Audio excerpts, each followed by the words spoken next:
결국은 이 괴사된 호중구가 피부린과 만나서 형성한 이 복합체가 조조강직을 유발한다.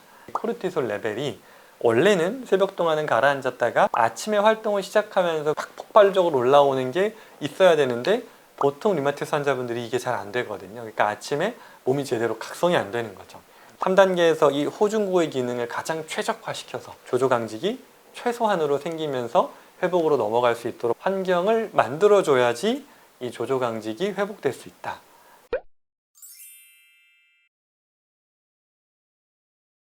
안녕하세요. 이비엠한의원 허준영 원장입니다.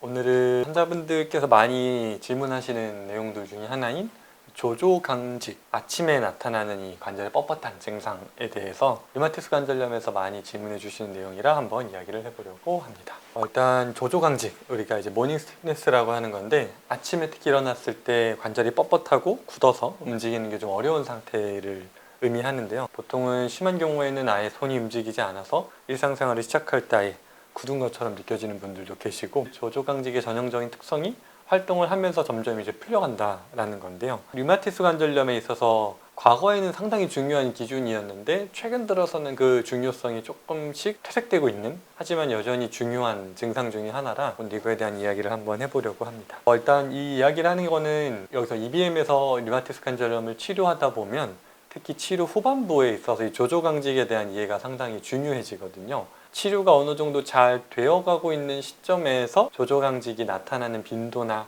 이 길이가 좀 늘어나는 편인 경향성을 좀 띠는데, 이거에 대한 이해를 오늘 좀 도와드려 보려고 해서, 특히나 저 EBM 치료를 따라와 주고 계신 분들 중에 후반부에 속하고 계신 분들이 많이 도움이 좀 되실 수 있을 것 같습니다.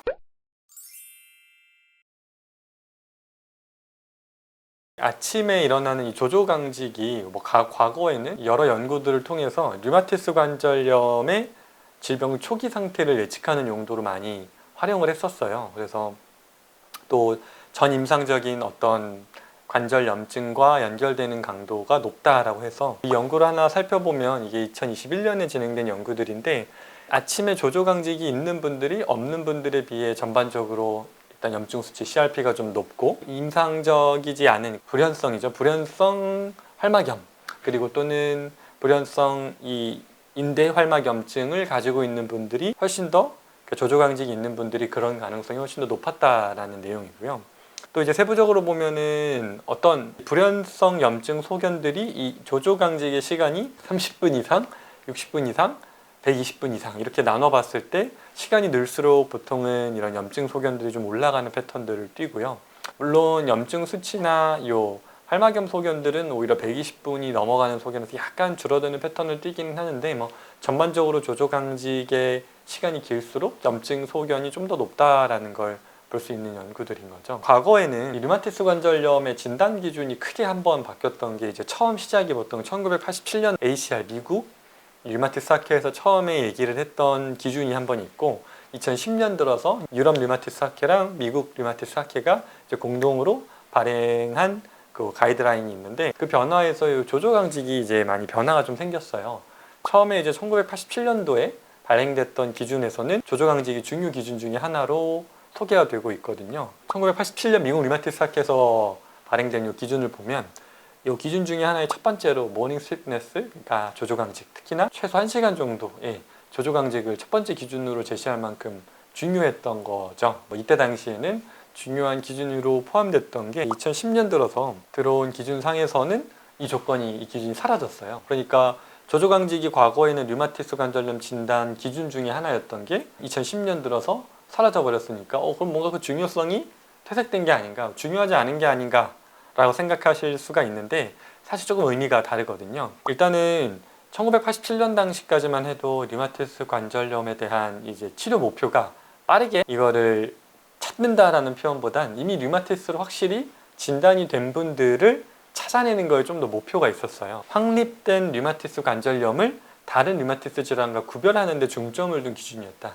그러니까 여러 류마티스 질환들 중에 류마티스 관절염만이 갖는 특성을 찾으려고 조금 더 노력을 했던 기준이라고 본다면, 2010년의 기준은 조금 달라졌는데 주된 포커스가 류마티스 관절염을 이제 진단하는 것 자체 어려움보다는 완전히 임상적으로 증상으로 나타나기 이전에 조금 더 빠른 시기에 류마티스 관절염을 찾아내고 초기 치료가 가능할 수 있도록 빠르게 찾아내는 데 포커스를 두다 보니까 조조강직이 이 기준에서 빠져나간 거거든요. 근데 이게 의미가 좀 있는 건 그 말은 즉슨 조조강직이 물론 여러 가지 한계들이 있어요. 2010년에 제외됐던 이유들이 첫 번째로 일단 특이도가 좀 낮다는 점인데, 그러니까 꼭 류마티스 관절염이 아니더라도 다른 골관절염, 뭐 퇴행성에서도 그렇고 여러 다른 골관절염에서도 조조강직이 나타나는 빈도가 좀 높다 보니까 이걸 류마티스 관절염만의 특성이라고 보기엔 특이도가 좀 낮다. 그리고 조기 진단을 목표로 했을 때는 조기 상태에서는 조조강직이 눈에 띄지 않는 경우들이 많았다. 이 어떤 진단 기준의 핵심은 약물이랑 항상 연결되는데, 조조강직만을 기준으로 대표적인 이 항류마티스 약물인 메토트렉세이트를 치료를 시작하는 게 좋은지 아닌지에 대한 여러 연구들을 진행해 봤을 때 조금 다 애매하다. 이 조조강직을 기준으로 보기엔 애매하다라는 소견들이 많았던 거죠. 그래서 결국은 2010년에 들어서면서는 이걸 류마티스 관절염이라고 확인하는 것보다 더 중요하게 조금 더 빠른 시간에 조금 더 초기 상태 류마티스를 찾아내는 용도로는 조조강직이 그 임상적인 활용도가 좀 낮아진 거죠. 그래서 여기서 저는 오히려 생각을 해봐야 될 게, 그 말인 즉슨 완전한 초기 상태에서는 잘 보여지지 않을 수 있으나 후반부, 즉 어느 정도 면역 반응이 충분히 일어나고 병이 좀 진행된 상태에서는 꽤나 명확한 류마티스 관절염의 특징 중에 하나다라고 이제 이해할 수 있는 거죠. 그래서 이제 오늘은 그 얘기를 한번 해보려고 하는데,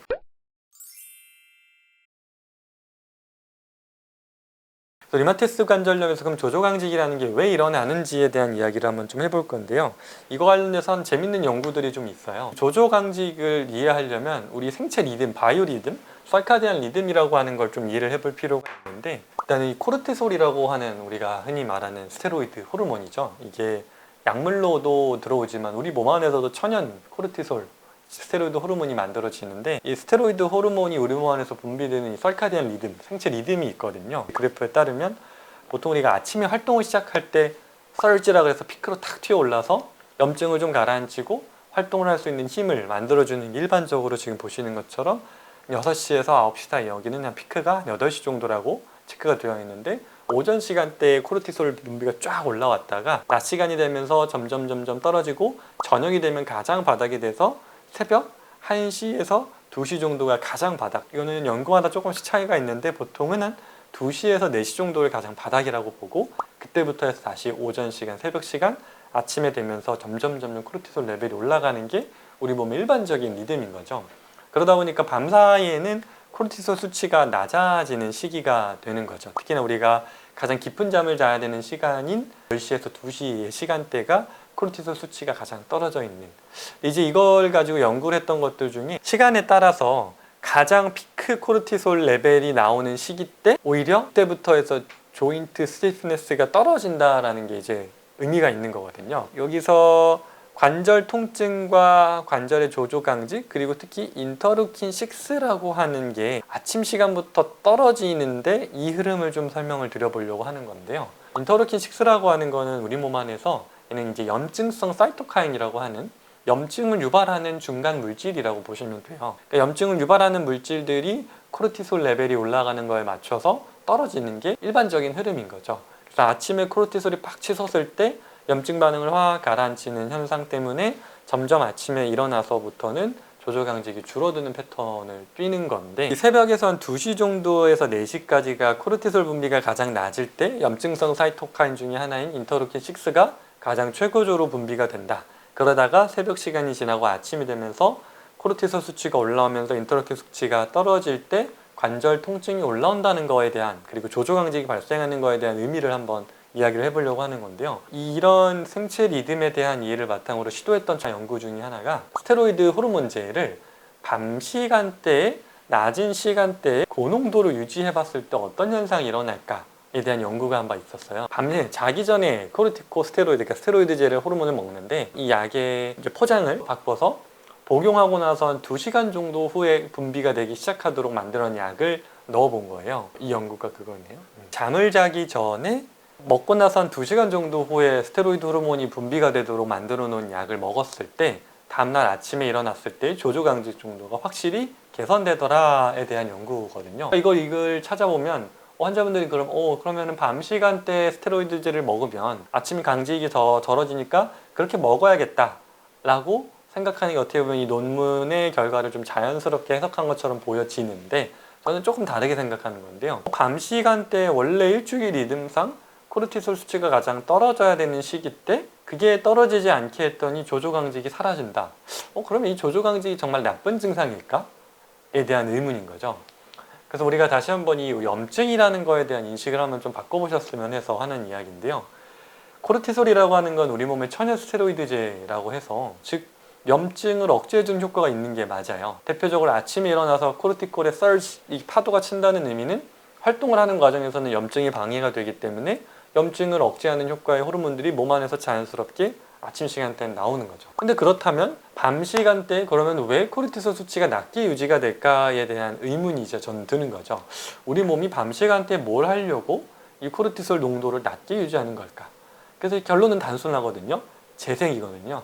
조직의 재생을 촉진하는 과정이 밤에 내가 잠을 자는 동안 일어나야 되기 때문에, 잠을 자는 동안은 코르티솔 농도가 높게 유지된다는 게 필요가 없는 거죠. 저 정확하게는 코르티솔이 좀 낮아져 줘야 그거에 맞춰서 염증성 사이토카인 분비가 늘어나서 염증성 사이토카인들이 조직의 재생과 기능이 다한 세포들을 처리하고 조직들을 처리하고 새로운 세포와 조직이 나타날 수 있는 환경을 만들어주는 역할을 해야 된다라는 걸 저는 오히려 이 연구를 통해서 여기서 이제 얻게 되는 거죠. 그러니까 이게 무슨 말이냐면, 조조강직이라고 하는 거는 기본적으로 아침에 일어나서 관절이 굳게 되면 불편하고 류마티스의 중요 특성으로 분류가 되지만, 실제로는 어느 정도는 회복 과정에서 나타나는 현상이다라는 걸 우리가 한번 생각해 봐야 된다는 거죠. 그래서 또 하나가 밤 시간 동안 피크 멜라토닌이 분비되는 시기대가 보통은 우리가 보통 12시에서 4시 사이, 그 중에서도 보통은 2시 정도를 이제 피크 타임으로 보는데,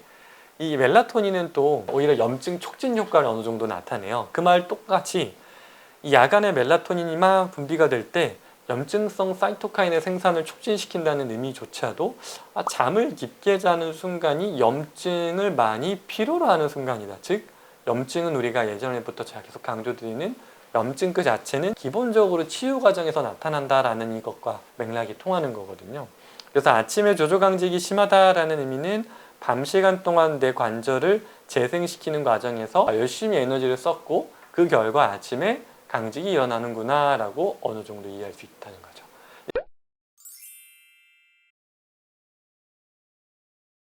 여기서 이제 하나 더 중요한 게, 조금 더 구체적으로 이제 어떤 물질들이 조조강직에 관여하냐를 찾아봤을 때 최근 연구들이 이런 연구들이 있어요.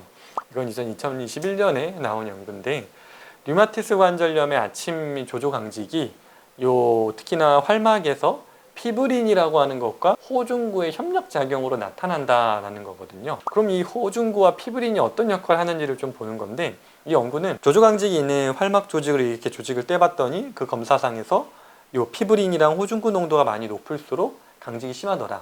그러니까 강직이 심한 환자분들을 다 봤더니 이 두 가지가 높았다라는 거죠. 그래서 두인자가 모두 존재하는 환자들의 한 73%, 많은 비율이 1시간 이상. 그러니까 이 두 가지가 다 있으면 거의 1시간 이상이라는 가장 높은 활성도의 조조강직을 띈다라는 걸 봤던 거죠.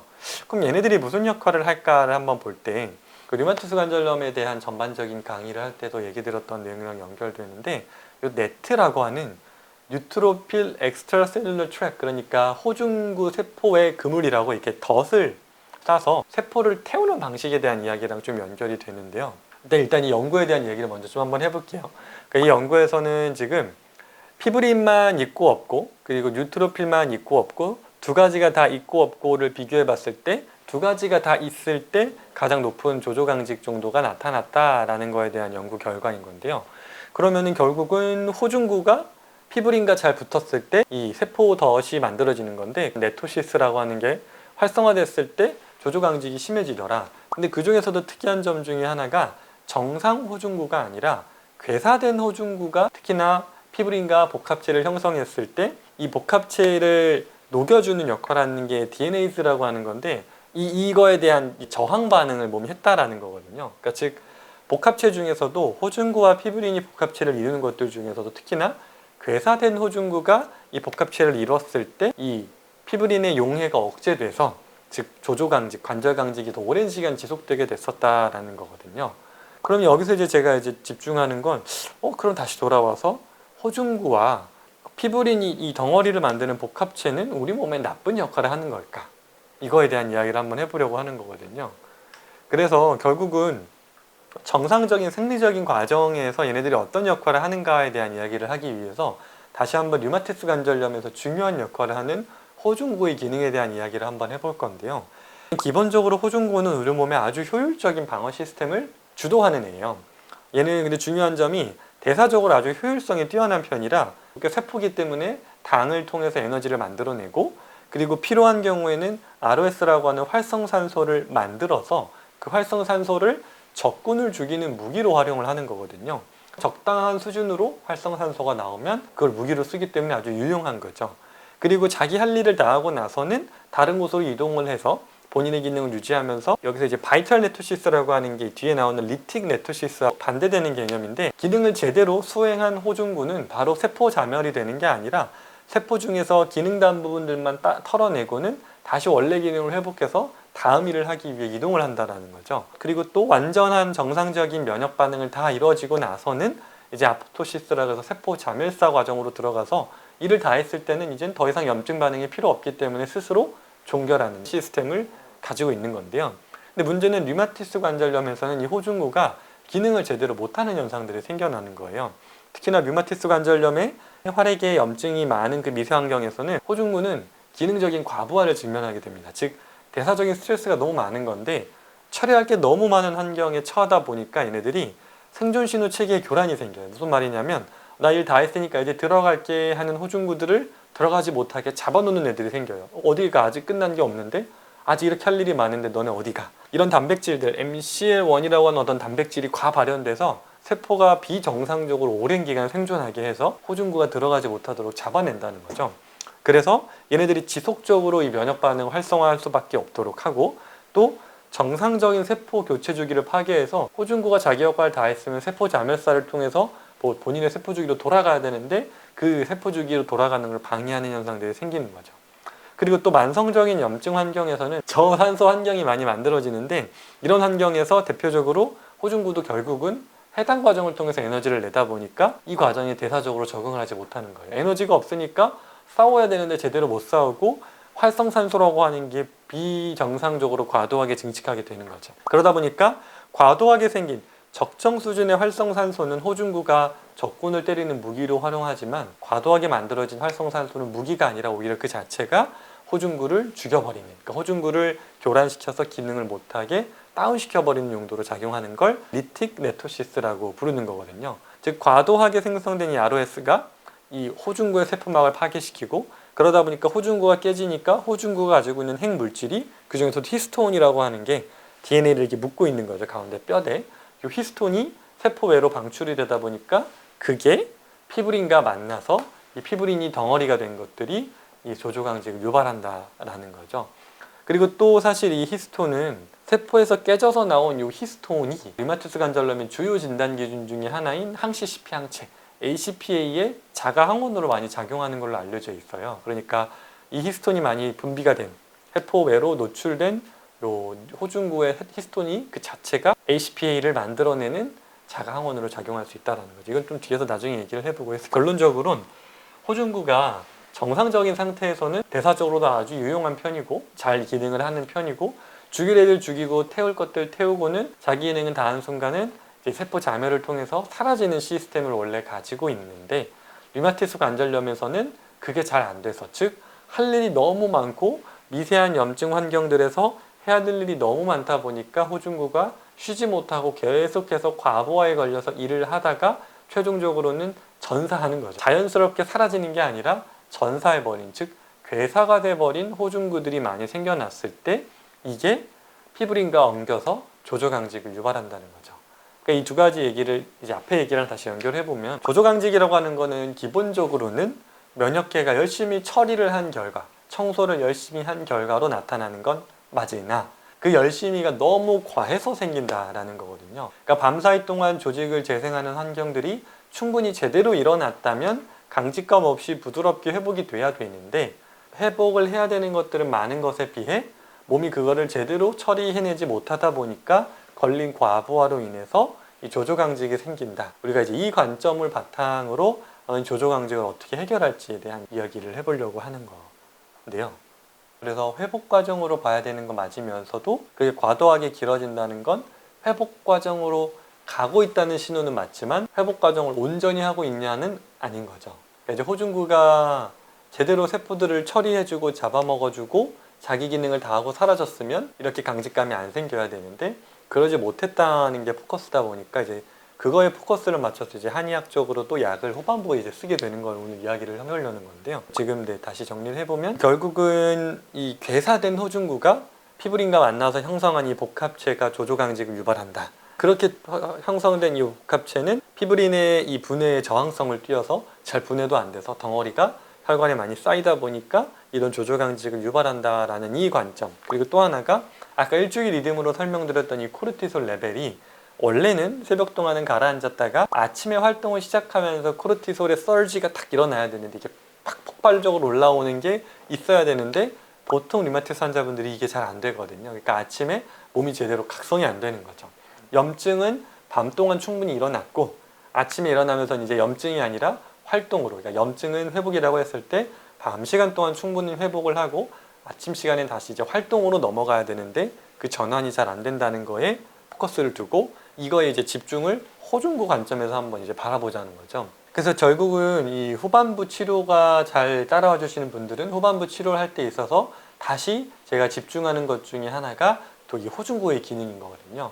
호중구는 저희가 1, 2, 3단계로 나눠서 치료를 할 때 1단계에서도 중요하게 보지만 3단계에서도 중요하게 보는 대상인데 3단계에서 이 호중구의 기능을 가장 최적화시켜서 효율적으로 만들어서 조조강직이 최소한으로 생기면서 회복으로 넘어갈 수 있도록 만들기 위해서 우리가 어떤 것들을 해야 될지 결국은 결론적으로만 이야기를 해보면 리틱 네토시스가 아니라 바이탈 네토시스로 넘어갈 수 있도록 환경을 만들어줘야지 이 조조강직이 회복될 수 있다. 즉 아포토시스로 자연스럽게 넘어갈 수 있도록 우리가 뭘 해줄 수 있을까에 대한 고민을 한번 해보는 건데